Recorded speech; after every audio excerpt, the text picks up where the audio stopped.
done the order of the reaction, we have done the molecularity of the reaction. Hello everyone. Today we are going to do numericals based on this.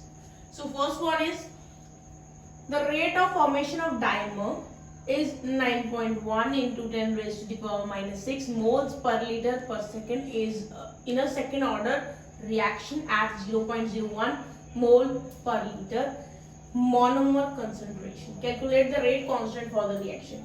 पहले question को समझते हैं. जो rate of formation है dimer का, एक reaction है जो जिसमें डाइमर बन रहा है, तो उस रिएक्शन का रेट जो है वो है 9.1 into 10 raised to the power minus 6 moles per liter per second. ये रिएक्शन का रेट है. और जैसे कि आपको बताया गया है ये सेकेंड ऑर्डर रिएक्शन है और इस सेकेंड ऑर्डर रिएक्शन में मोनोमर कंसंट्रेशन, क्योंकि मोनोमर से ही डाइमर बनेगा तो मोनोमर यहाँ पे रिएक्टेंट है तो रिएक्टेंट की कंसंट्रेशन है 0.01 मोल्स पर लीटर. हमें क्या कैलकुलेट करना है? हमें यहाँ कैलकुलेट करना है रेट कांस्टेंट उस रिएक्शन का. तो क्योंकि डाइमर बन रहा है तो हमें दो मोनोमर चाहिए जिससे हम डाइमर बना पाए. तो हम उस रिएक्शन को कुछ इस तरह से मान लेते हैं. 2A हमने लिया, A की जो मॉलिक्यूल्स लिए A के वो दो लिए हैं और दोनों जुड़ के डाइमर बनाते हैं, A2 बनाते हैं. ये हमने जनरल रिएक्शन ली है एक, जो कि सेकेंड ऑर्डर रिएक्शन है. अब इस रिएक्शन के लिए rate of formation of dimer will be equal to Ka raised to the power 2. क्यों? क्योंकि इसने पहले ही बोल दिया था ये सेकेंड ऑर्डर रिएक्शन है तो यहाँ जो N होता है उसकी वैल्यू 2 आ जाएगी. अब यहाँ से रीअरेंजमेंट कर रही है तो हमें K की वैल्यू ही निकालनी है क्योंकि इसने रेट कांस्टेंट की वैल्यू पूछी है. तो K will be equal to rate of formation of dimer upon A square. इसी रिएक्शन को मतलब इसी इक्वेशन को मैंने रीअरेंज किया है ऊपर वाली को, तो मेरे पास फॉर्मूला आ गया है. ये वैल्यू मुझे पता है, ये यहाँ पे है, ये वैल्यू मुझे पता है, ये यहाँ पर है और यहाँ इस वैल्यू को सिर्फ स्क्वायर करना है क्योंकि यहाँ ऊपर 2 लिखा है.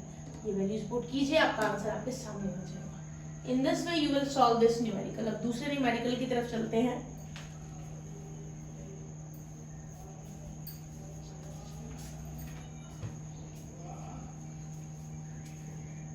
ये आपका दूसरा न्यूमेरिकल है. रेट एक रिएक्शन है, उस ये रिएक्शन कौन सी है? 2N2O5 gives 2NO2 plus O2. ये आपकी रिएक्शन है. इसके लिए कुछ डेटा ले रखा है यहाँ पर टेबुलर फॉर्म में.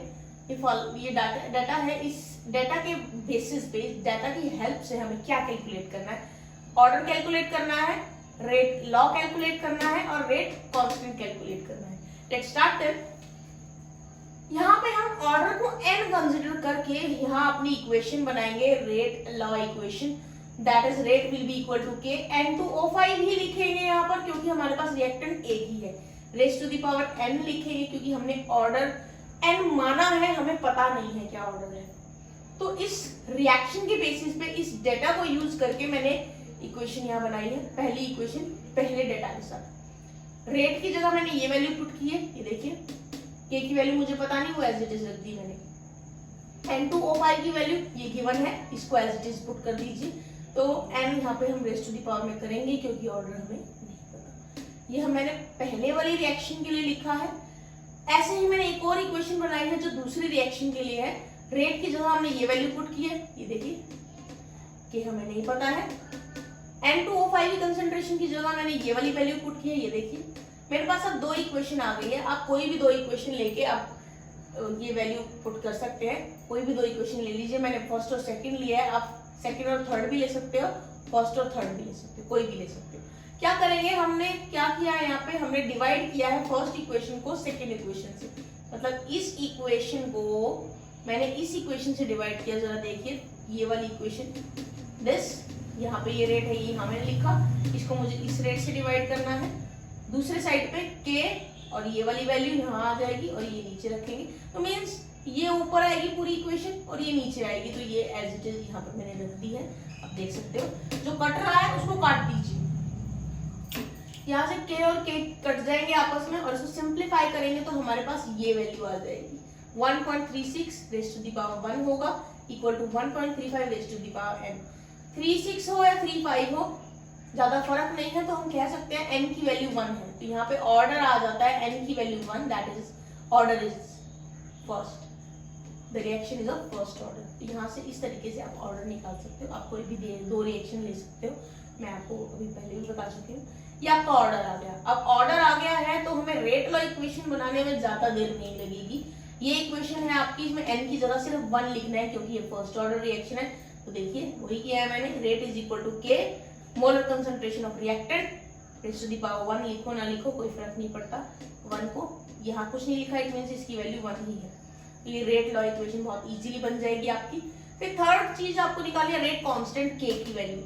इसी फॉर्मूले में जो है वैल्यू पुट करके हम आंसर निकाल लेंगे। यहाँ rate constant k will be equal to rate of reaction, मतलब reaction rate divided by molar concentration of N2O5, raise to the power 1 है क्योंकि ये फर्स्ट ऑर्डर रिएक्शन है। किसी में भी आप वैल्यू पुट कर लीजिए। यहाँ पे मैंने 1.8 into 10 raise to the power -5 लिया है, 1.8 नहीं, यहाँ पे 18 है, 18 into 10 raise to the power -5 लिया है मैंने, ये वाली इक्वेशन ली है, यहाँ पे ये वैल्यू पुट की और इसके करस्पॉन्डेंस में N2O5 की value 0.62 into 10 raise to the power -2 है, वो वैल्यू मैंने यहाँ पुट कर दी है। सिंप्लीफाई कीजिए, आपका आंसर आ जाएगा and your answer comes to be 0.029।